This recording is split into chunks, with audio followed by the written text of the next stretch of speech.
Sarah Teagan over on the far right is our Director of Editorial Office Operations. She's in the DC office and works heavily not just with our editors, but with the systems as well that support that process. Corey Craig is the librarian here at UC Davis, the chemistry librarian, and has graciously joined us here and is one of our hosts. Jim Seibert is the editor of Journal of Agricultural and Food Chemistry and also professor here at UC Davis, the Robert Mondavi professor. And then Kevin C., you've heard of before. He is from UCLA. So, great. Okay, thanks. Corey? Well, one thing that only librarians are going to think of is that journal articles need to be indexed so they can be found in some way, and whether that's indexed by Google or indexed more formally through SciFinder Scholar and other science. It's an important part of discoveries for scientists. And kind of related to journals being indexed is which journals they appear in. So scientists always want to publish in the most prestigious journals, so impact factor and rating of journals and prestige journals also plays a role.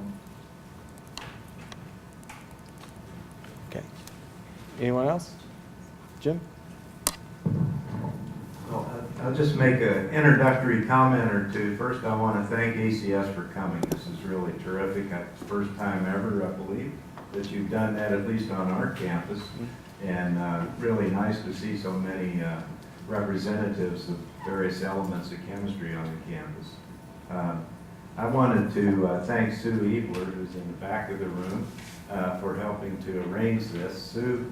Sue is a good person for all of us to know because she works at a lot of interfaces. She's a graduate group chair in agricultural and environmental chemistry. She works, of course, through her department, viticulture and enology.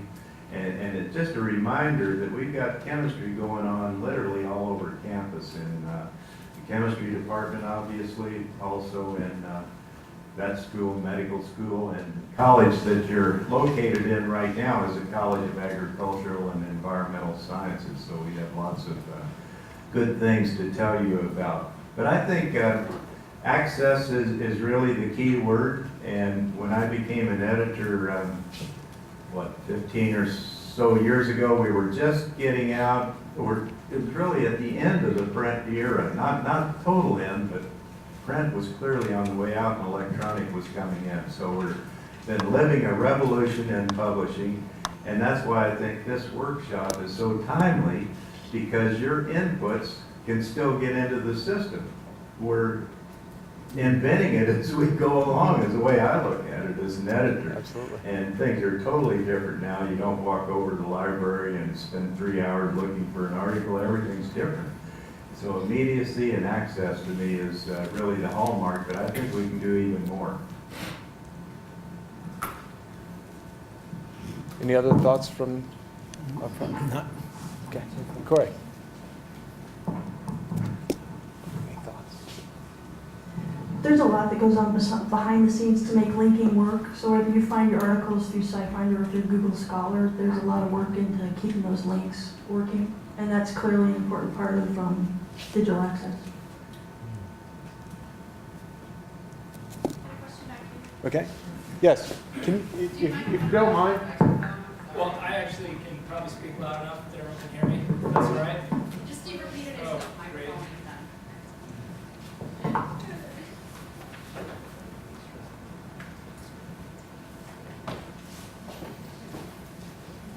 If you could just quickly introduce yourself. Hi, I'm Jared Shaw. I'm a professor in the Department of Chemistry. Corey mentioned this point about citation, and the world is getting increasingly, I would say, fixated on citation, for better or for worse. It's obviously a very good thing to be able to follow one person's work through the literature. Whether or not a person should be judged by citation or whether a journal's value is wrapped up in the impact factor is another discussion. The question is this. I heard some talk at some point of eliminating the redundancy of people with similar names by having like an author number, almost like a cast number for a human. Is that progressing? Is there still talk of that? I just wondered where it stood and what's coming in the way of tracking citation? That was one of the things I'm going to mention in my presentation in the next session. So author ID is a thing that's out there. Just briefly, researcher ID is available through ISI free. Various people, including Claude Mears, have registered for that. You can go to researcher ID, register, it's free, put all your publications there. There's various things going on in that arena. They're probably going to be done either by publishers or by database producers just because of the nature of it. All right. I've actually got a second question for Kevin. I'm sorry, I arrived late. I had an 8 o'clock class, so I didn't see your entire presentation. You mentioned Mendeley. Does that essentially have the functionality of Pages? And that may be a loaded question if you're not familiar with Pages. Pages, the word processor? Oh, sorry, not Pages. Papers. Papers. Sorry. Oh, it does. It's similar to Papers. Okay. Do you use Papers?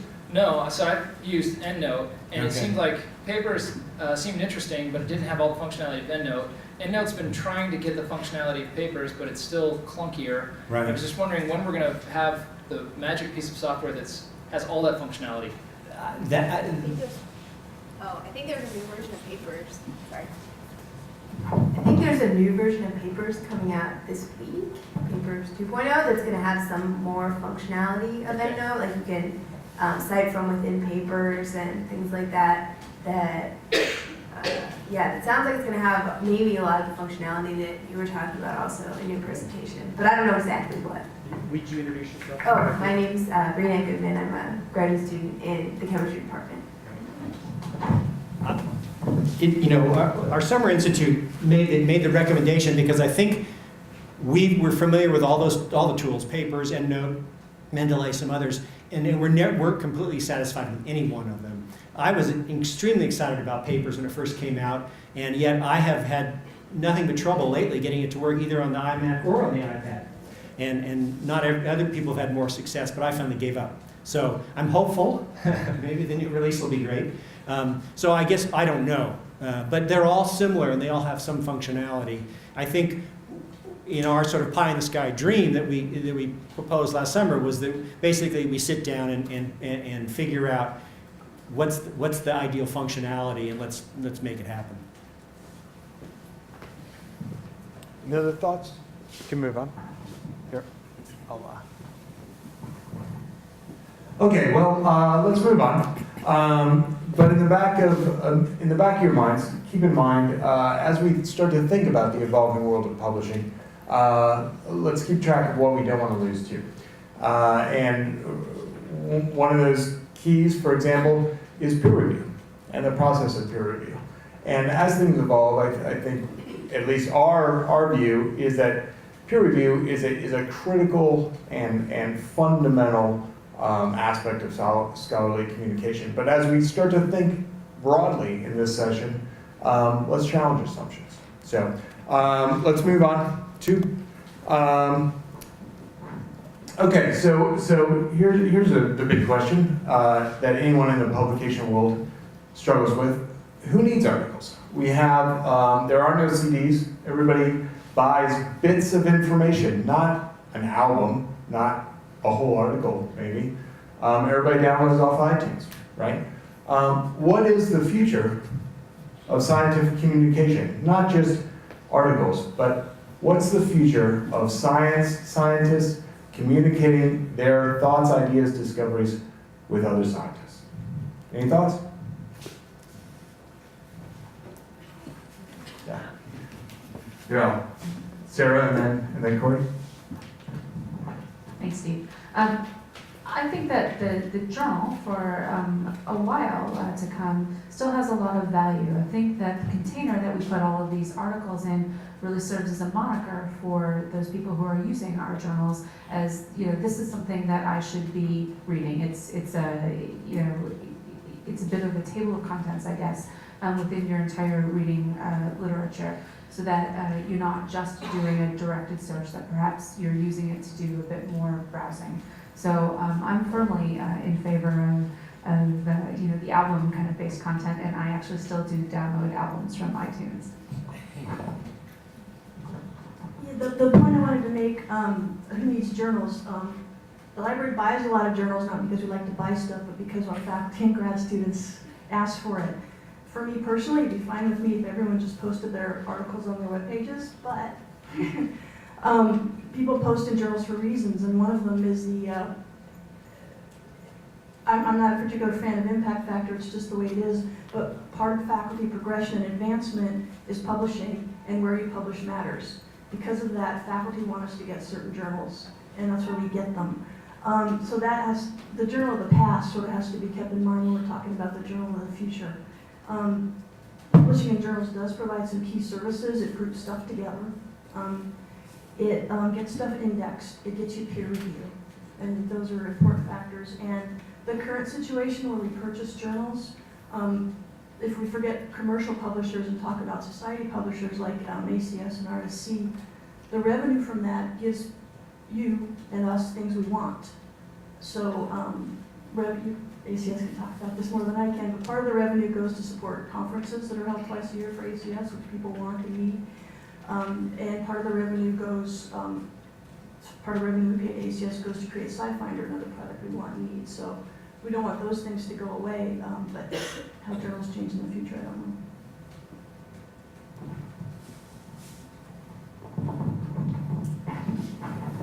I had an experience of dealing with an author probably about 10 years ago who had really a blockbuster finding, and went through, started to go through peer review, and comments came back, and the author was asked to respond and make changes, and back and forth we went to try to get it in final form. And the author said to me on the phone, in a phone conversation, "I'm not sure I want to do this. I'm just going to put it on my webpage and let it go at that." So we had a lengthy discussion about the merits of us having it published in the open literature. Obviously, it'll be peer-reviewed, so it's an affirmation of the science by the scientific community. That makes it much more robust than just being on the website of the author.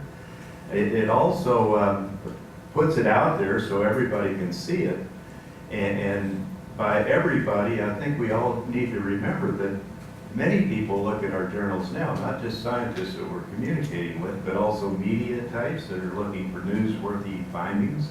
And how would they find it if they didn't know where to look? So I think these are all important considerations in why we publish, but I think the basic sense is that if we forget the past, we're doomed to repeat it or something like that, and all of us as scientists will wind up doing something that's already been done if we get out of the system.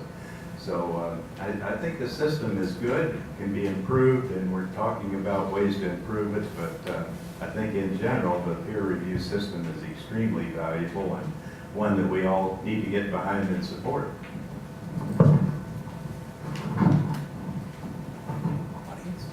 I have a couple questions for the group along the lines of people buying individual songs. How many people out there, like show of hands, actually read a paper journal frequently? 1, 2,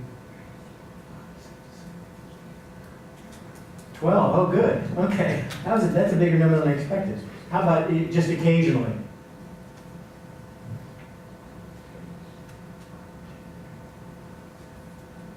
9. And how about never? Okay, all right, well, so a lot of people are still reading paper. How many people browse scientific journals as needed when you're doing research on a particular topic, and so you do a topical search, and that's the only time you look? 1, 2, 3. And then how many people sort of keep up in advance, say, just try and keep up on the literature by getting at the table of contents sent to them every month from a particular journal? Do a lot of people do that? Okay, so a lot of people do that. Are there other ways that people do people stumble upon articles any particular way? Do you? So I find it a little bit more entertaining, I guess you could say, to go to websites like Science Daily or Google Scholar to look for topics that I'm interested in. And then sometimes, for example, on Science Daily, they will refer to the Journal of Organic Chemistry.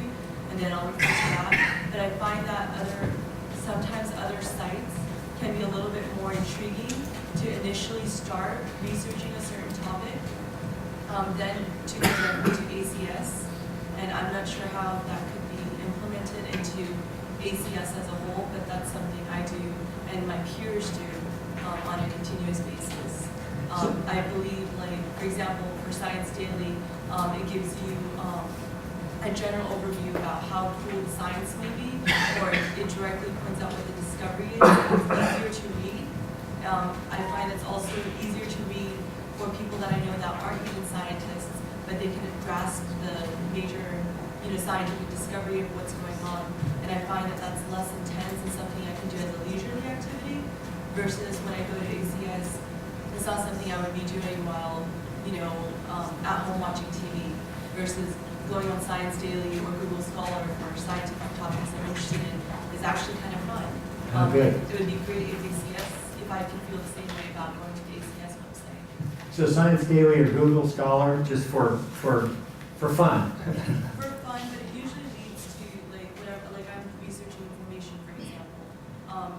So by going to those websites, I tend to get to the articles that I need, but that's where I start.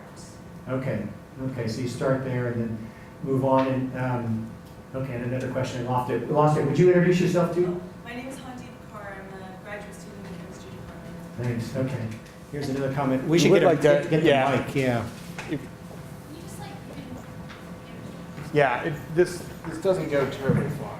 Can you switch the mics and have that one be a front and the mobile one?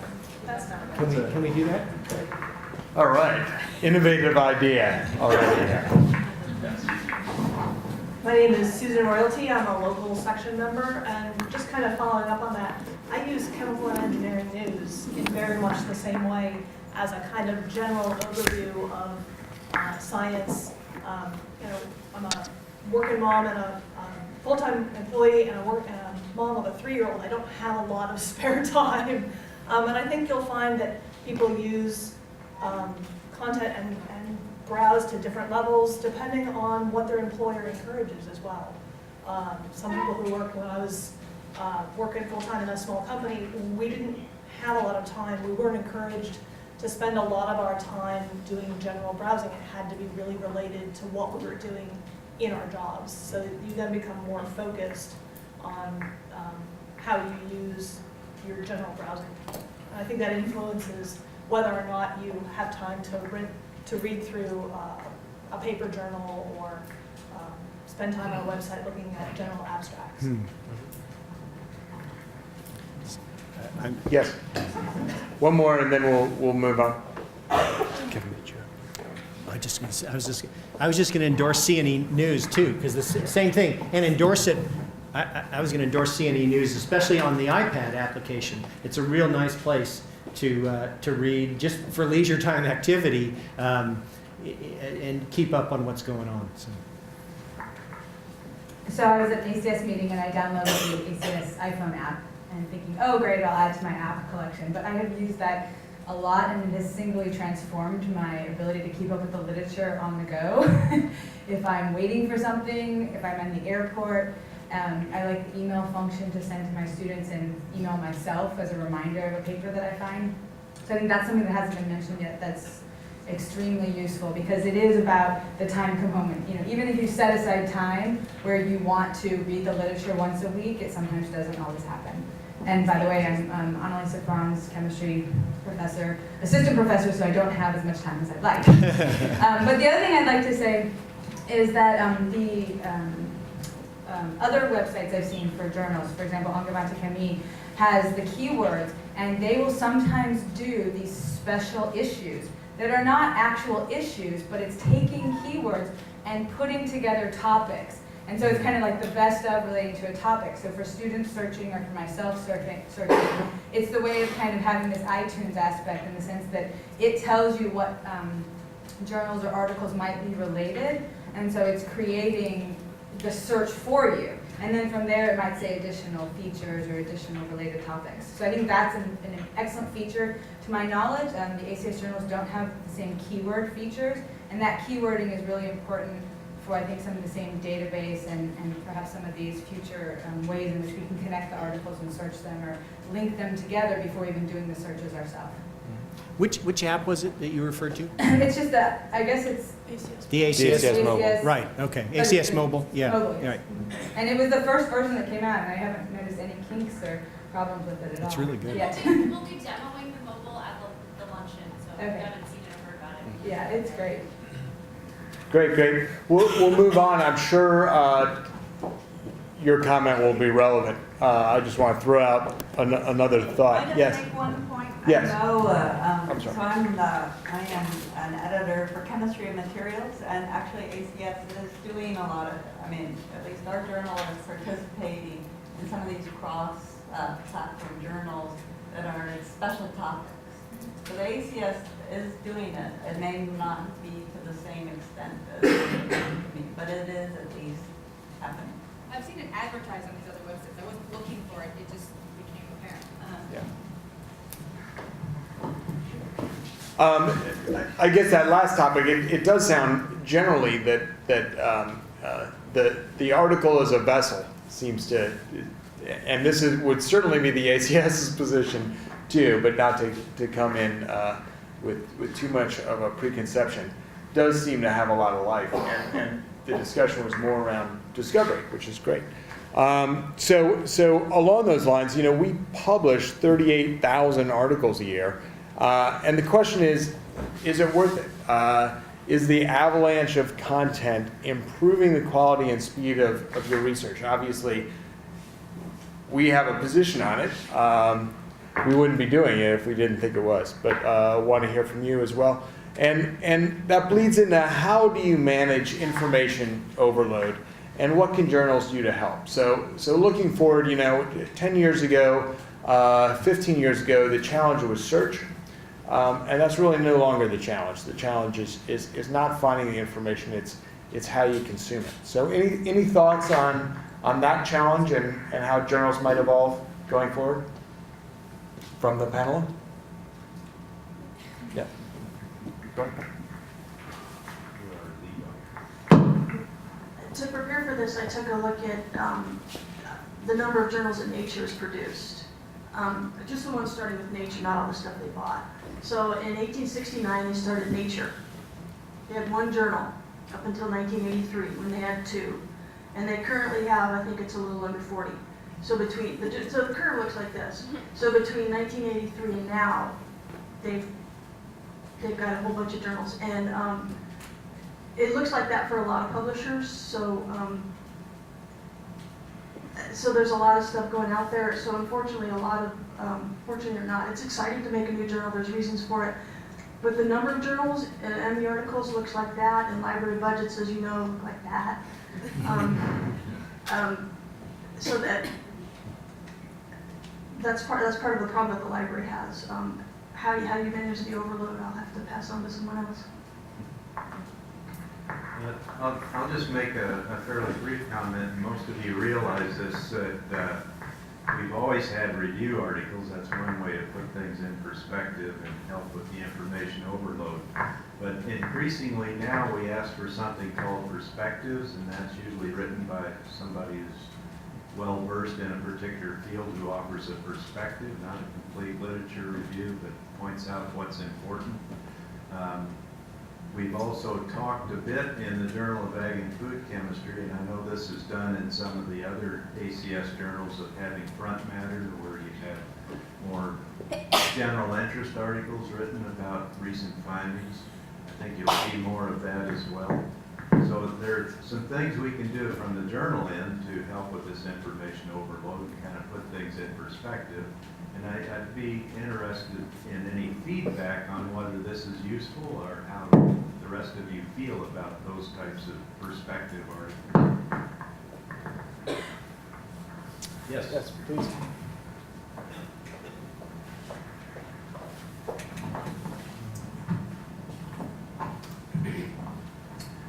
So in response to your question about consumption of these 38,000 articles, and obviously that's just ACS, there are other publishers that are throwing out similar numbers. One thing I find helpful is an alert system to alert me to articles that are coming out in journals I might not follow regularly.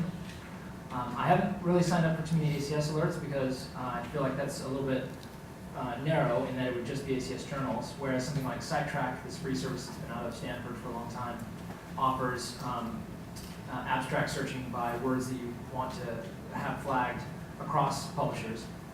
So I would just say that, is it possible for the ACS, I mean, as a society of chemists, we're interested in literature from all over the world. And that's, the ACS represents a society of chemists. It also represents a brand of journal that it is trying to promote. It would be great if there was built into this ACS network or one of these other web tools you're discussing, alerts from other publishers. I know it doesn't serve as directly the mission of promoting ACS journals as having ACS-specific alerts, but it really would be helpful to the general community if there was a chemistry-specific alert that was across publishers. Maybe that exists and I just don't know about it.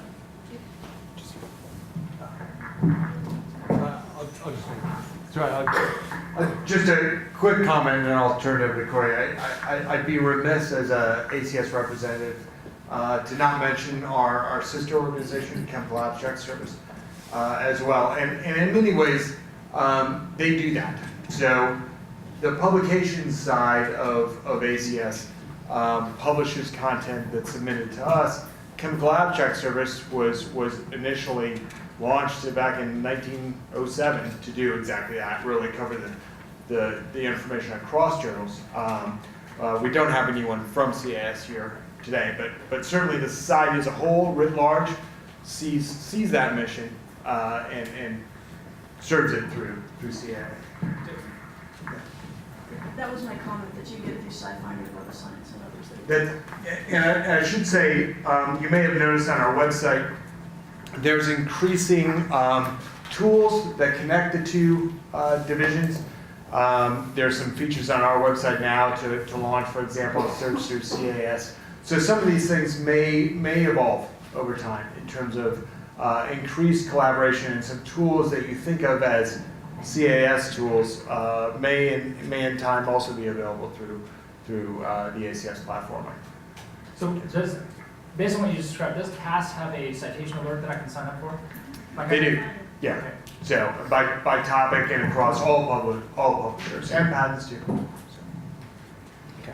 Other thoughts on this? Yes.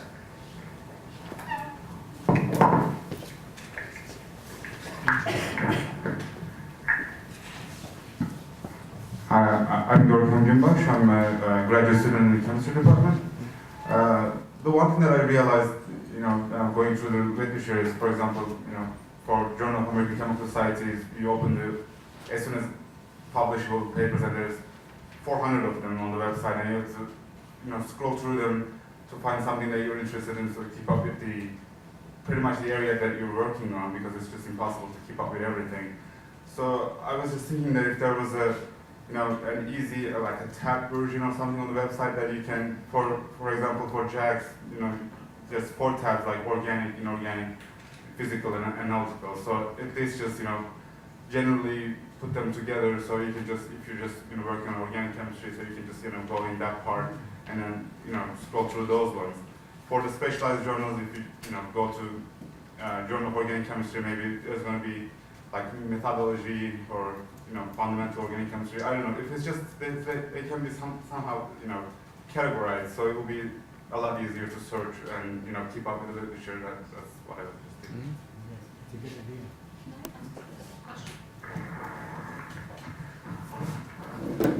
So let me turn the tables a little bit.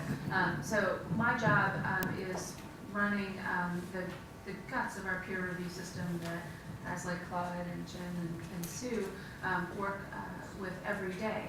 So as we noted, we publish 38,000 articles every year. We get many, many, many more submitted. We publish fewer than half of the articles that we submit.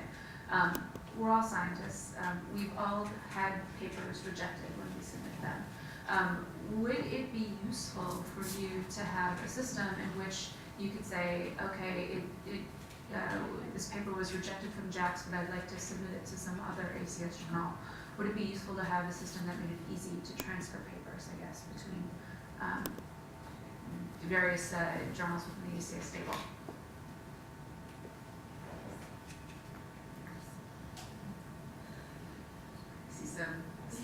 nods.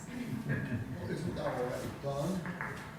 I mean, in effect, in many cases, a person will resubmit to a more specialized journal, give the information, and it's handled internally. There's not an automatic way of doing it, but Right, in and- practice, it happens all the time. Sure, but would it be useful to have a more automatic way of doing it? Would it make your lives easier? Or is it not that big? Yeah. Are you talking like how the UC application is, where like you can check schools, like where you could be like, this is my first journal that I want, and if that doesn't make it, can you then please just forward it to the second, and something like that? Yeah. Yes, that would definitely be easier than having to reformat each time and then Can you guys resubmit. just identify yourselves before you answer? Thanks, we want to come back to you. Okay, Susan Koslerich. I'm an editor for Chemistry Materials. Actually, you know, the Royal Society does this, and also science and nature do that, right? If you're rejected because you know, they want you to go to a more specialized, they'll ask you if you just wanna. So instead of having to resubmit, you can just click a button and move on. Especially in this day and age where I know for our journal we're doing an awful lot of reject without review. So I think it would be a useful thing for the ACS. Oh, my name is Megan.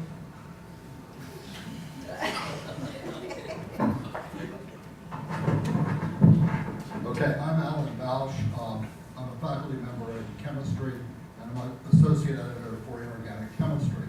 And I have a contrary view. I don't think that it should be made automatic. It's too easy. And you want the author, after they've been rejected, to actually sit down with the paper and do a little revision. All too frequently, I've seen articles come to my office that have been rejected somewhere else. They haven't been modified at all, and none of the reviews were read or replied to. And I think that should be discouraged.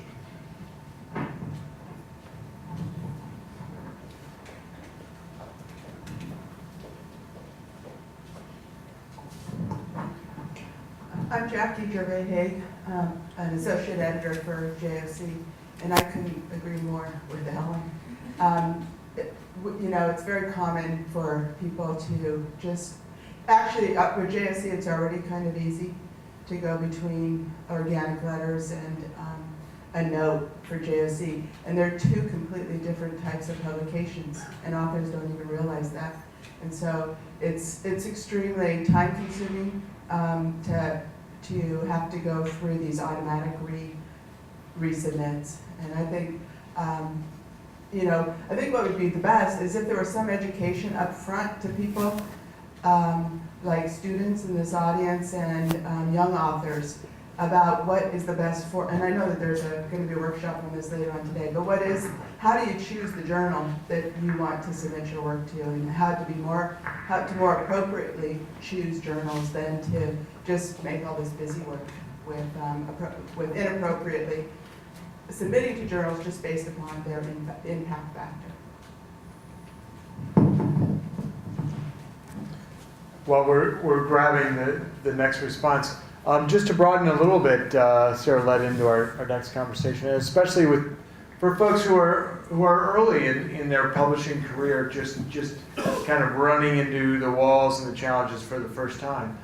Some thoughts on tools or author services that might make the process a bit easier. But go ahead. Just to finish the conversation, you know, I think some of the difference in opinion is also in how the journals are run. So at Chemistry Materials, we do a reject without review almost 50% of our articles. And it's not based on poor science. It's normally based on that they're either too specialized or the emphasis isn't on the chemistry of materials, which is our topical area. And so in that case, I think it would be nice for the authors, instead of having to go to the work of resubmitting, to be able to go down to their more specialized journals within the ACS system at least, without so much work. And that's what I would advocate. Yeah, I just wanted to add a comment to that. As an editor, it would be nice for me to know if when a manuscript comes in that it has been submitted elsewhere. And the reason is that I might take a look at it and say, I think this article belongs in environmental science and technology, and I'd send that back to the author. Well, maybe that's where they already went. And I'm just telling them to go back to some place that they've already received a rejection from. So I want to be a little more creative in my response to it if it doesn't fit in the scope of our journal. A couple of comments up front. Either one. I haven't been involved with directly submitting an article to an ACS journal, but I know some of the other journals that when you have to upload the files, sometimes it's not very user-friendly. Sometimes the instructions aren't very clear. It's not clear how to label things.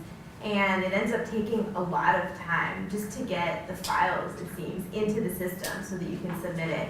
And so for that reason, I think that it might be, in that, maybe that's a tool that could be improved. Some way to better streamline uploading files and labeling them and saying, which figures go in which order and where do you put the figure legends and things like that. So it kind of ties in with, resubmitting to another journal so that you don't have to go through that whole thing again, and also improving the tool just for author services.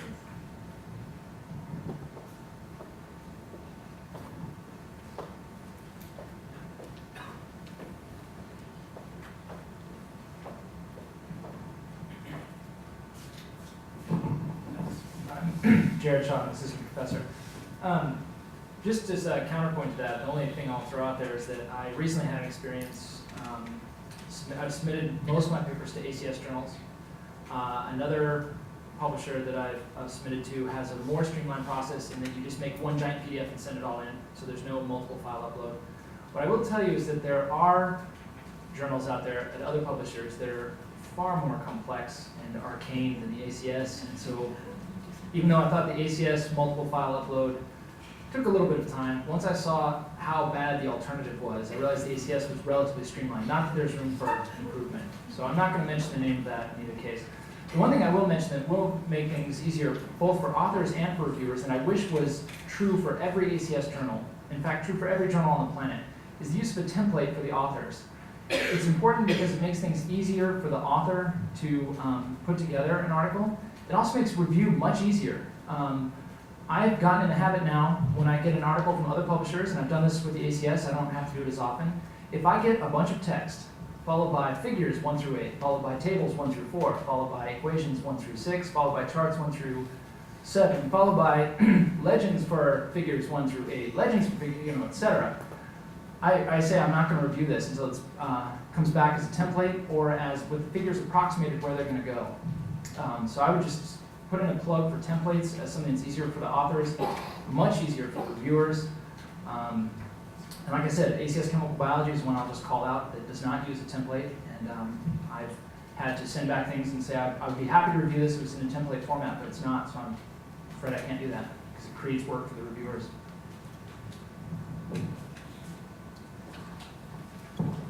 My name is Handy, chemistry department graduate student. Some cool tools emerging would be like, you could have the like button, right? I wouldn't encourage having a dislike button, but you could also have maybe an evaluation form that would be available to everybody, but could send an email to the author. You could have things on there like, if you typed in certain keywords, did you find what you were looking for?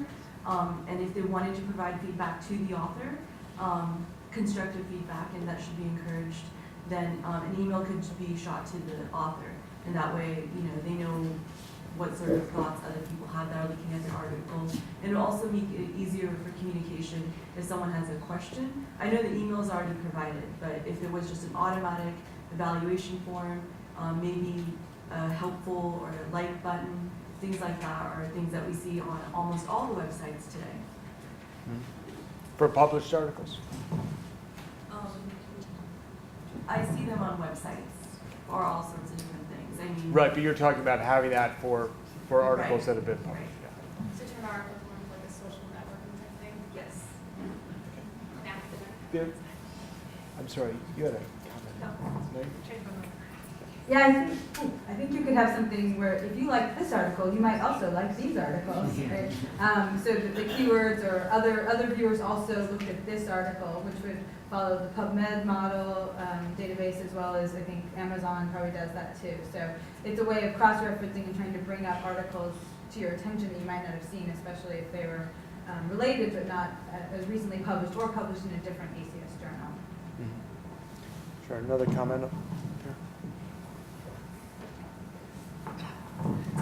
So my name is Jessica Woods. I'm a graduate student in the chem department. There's actually something like that. When I look up papers on the ACS website, there's on the right-hand side of the page, there's you might also be interested in or related articles, and I found a lot of very interesting things by clicking forward on those. I usually do a right-click, open a new tab, so that I don't lose my original article, and that I think would be really useful. It's very, very simple to do a target equals new tag when you're writing HTML. I think that'd be really good, that it would by default open in a new tab, so you don't end up 12 pages later going, wait, what was the original article I was looking at? Yep. So I think that would be a really good thing to add to that. That's excellent. Sarah, and then we'll move on. Hi, this is Sarah. I'm with ACS. Yeah, we do have features like that will have your content recommended to you based on your own user history, and then we have other features that will have content recommended to you based on the user history of others who are looking at the same content, and I will cover that again at the lunch, so I'm glad you brought that up as something that you're interested in. Okay, I'm going to move the discussion on a bit. All of these topics, by the way, we're here all day, and we love to talk about our stuff. So please come up and raise any other thoughts or ideas you have. We'll be happy to. And or put them on the worksheets. Thanks. Okay, so as we look at the Journal of the Future, there's new stuff out there now that we're in an electronic age. Video and audio is certainly one.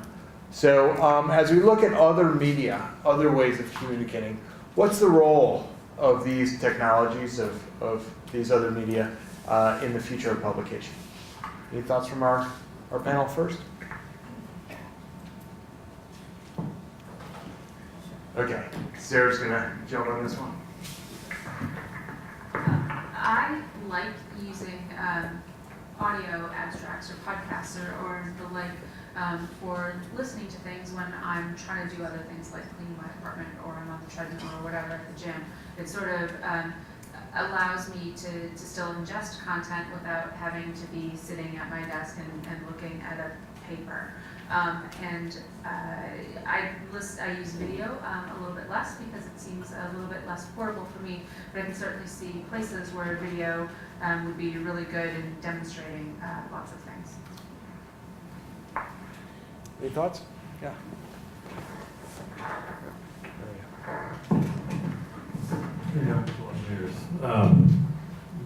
Not for abstracts, but back to Kevin's proposal for a methods database. There are a lot of methods, particularly on the biological side of chemistry, where a video would be invaluable instead of a set of instructions. A lot of people may not know what those instructions literally mean, or you mix these together and you wait 30 seconds and you don't wait 60 seconds, then you add them to something else. And so you could get all that in the video, I think, very useful. Thanks. Prospect?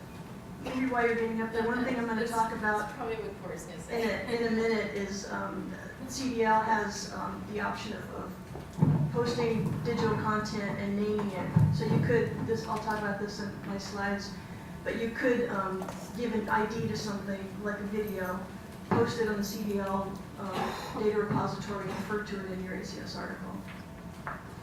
Hi, I'm Ruth Gustafson from the Bioag department at Shields Library.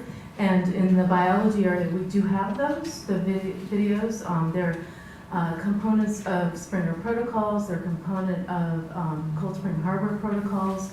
We also license a journal called Journal of Visualized Experiments. So as you said, in biology, we have quite a few of those, and it sounds like it might be something worthwhile in chemistry too. And we're looking at a pilot collaboration with Journal of Visualized Experiments, so it's something that we care about too.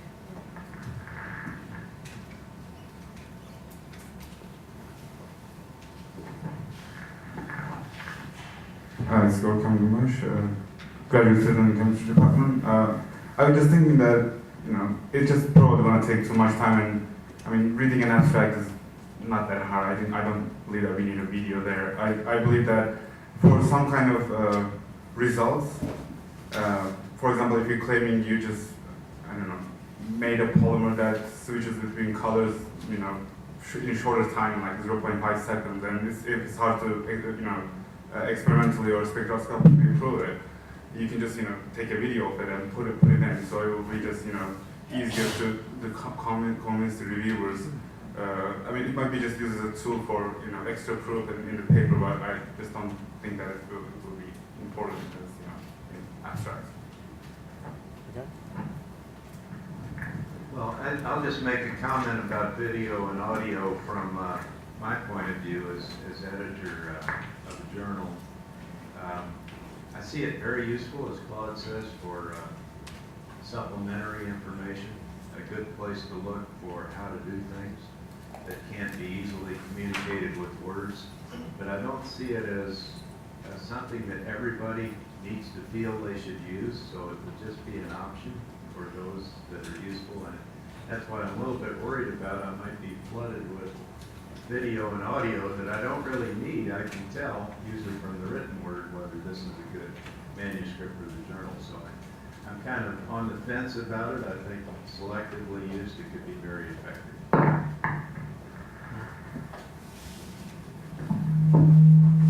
I don't think that necessarily the video and audio would complement, I guess, the peer review process, except in certain cases.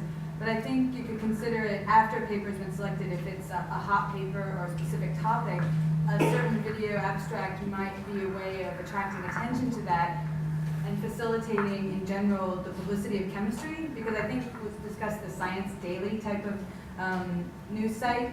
That's obviously not a peer-reviewed journal site, but it is a news site that brings attention to science.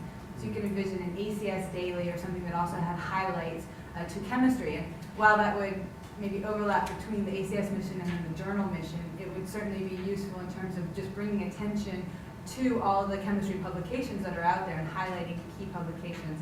And those video contents, especially 30-second or 1-minute ones, I try to use those in teaching for my chemistry classes, or sometimes sending to friends and family who don't have the same expertise. So I think it's the publicity where that can become useful, not necessarily just in the peer-reviewed or convincing of a topic application. Just thinking between Sarah's comment and your comment earlier about the ACS mobile application, and the fact that you were able to easily incorporate that into you're stranded in an airport, but you can kind of walk through some abstracts.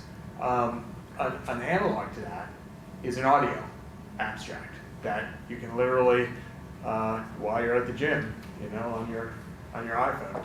Not to lead any questions, but I mean those sorts of ideas. Is there merit in duplicating, how you consume information beyond the written word?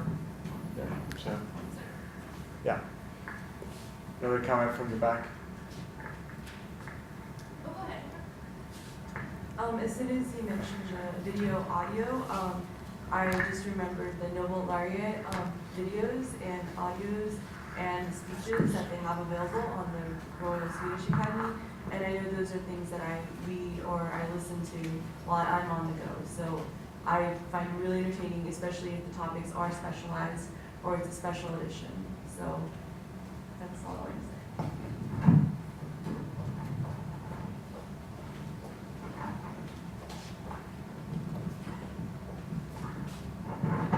I guess I have an objection to a video or an audio abstract or something that becomes the main technique. under those circumstances, the person who prepares the audio or the video controls the time that you put into looking at something. Whereas if it's on the written page, you can scan it at the pace you think is necessary, and you can also train yourself to scan things very quickly. So I'm not so happy with a lot of video and audio, but I do think video has its place where the data requires a little further demonstration. Then I think it's quite appropriate. But otherwise, I think it would impinge on my time, and your time too. And I think that's detrimental. Yeah. Just here. Oh, I'm sorry. Yeah, no worries. I think alternative ways of consuming whatever are valuable because we do so much consumption of bite-sized information these days. So whatever it is, Journal of Visualized Experiments, ACS stuff, whatever, if it's mobile capable, I think that's the key. When I learn new software, I almost always learn it on the stationary bike these days. Because inevitably I can get on Wi-Fi somewhere and there's a good video to train me on that new software. And for some reason, that works on a stationary bike. So, but it works, reading abstracts, looking at journal or video about experiments, that stuff for me works standing in the line at the supermarket or sitting at the airport. So mobile capable is essential. Yeah. Well, let's tee that up a little bit more then. With this next question, we've gone through an incredible change in terms of platforms and media, and most of our consumers read ACS articles online these days. The transition to mobile is also going through a revolution now with tablets and the iPad, where on a phone, to actually read and view the graphics of an ACS article is a bit cumbersome. But on an iPad, it's beautiful. So just along those lines, where are we headed? Where are your habits for consuming information headed? We have probably about 5 more minutes of conversation that we'll wrap. Okay. Hi, my name is Alexa Morris. I'm a grad student in chemistry. I've noticed, as far as consuming information, if you want to do it at home and download journal articles, the VPN interface with ACS is awful. Like, all the pictures are on top of all of the titles of everything, and you can't see anything at all. So I always look it up on the normal website and then go to try and find maybe half words of the title that matches what I'm looking for. So if that could maybe be fixed, that would be awesome. That's with the mobile? No, that's with VPN, which is Just the VPN, yeah. okay. Other thoughts? Mobile? Yeah.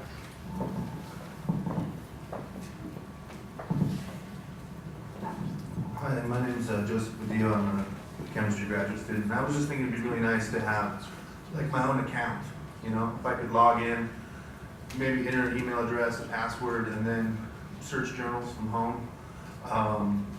And have save my favorite journals, tag journals, and have my own sort of interface when I come in. Good morning, Joe. Welcome to ACS Journals. Here's your, some of your favorites. Here's some of the ones you tagged yesterday. And that sort of thing. Sort of a personalized interface for searching the journals.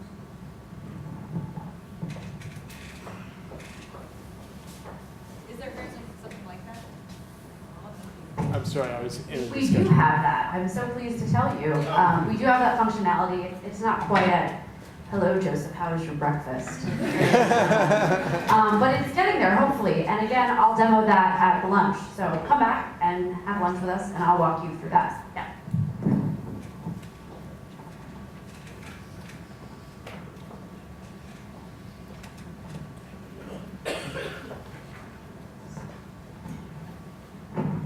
Again, my name is Susan Royalty, and I'm a local section member, and the reason I identify myself that way is I'm not a student, and I'm not currently employed. I'm a stay-at-home mom who is in the process of job hunting, and that sets up a unique situation because I don't have access to journals through my employer or through my university. So as we talk about content, you have to remember that there are folks in a certain segment of the society that won't have access to journals. And I think some of the students have maybe touched on it as well, that they have to go in through the university website to access information. And as we become more kind of individualized and more mobile, then that's an issue that you have to deal with. Wouldn't it be nice that they could set up a direct access rather than going through the university? And I've also worked for several small companies, and small companies also have a challenge with accessing online information because it gets very expensive very quickly. I recently moved here from North Carolina, and we were fortunate that becoming patrons of the library at NC State, we could access some of their online content through a website interface. And that was a great service that we could afford. But SciFinder, on the other hand, which I'm a medicinal chemist, is a critical tool for being able to do searches for methods, particularly for organic chemistry, was a tool that we could not access, and it had a huge impact on our ability to do our jobs.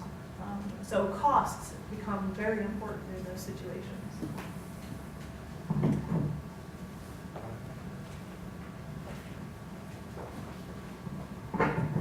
The concept of making, and I'm Peter Kelly, Department of Chemistry, the concept of making these journals as such mobile accessible is great, but I want to put a plug in for staying with the printed word, because the rate of information transfer is so much faster with the printed word as opposed to listening to something audio. It's incredible. Just do a test for yourself. Watch one of the network evening news broadcasts. It takes half an hour. And then go to your favorite news website. Ask yourself, how long does it take to get the same information content?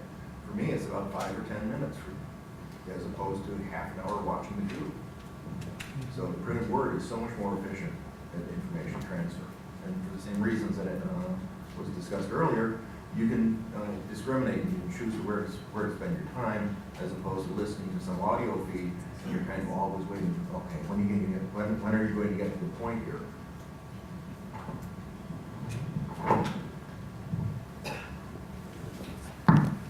Great points. Well, thank you all for your participation. Again, this was our first time running this sort of a discussion.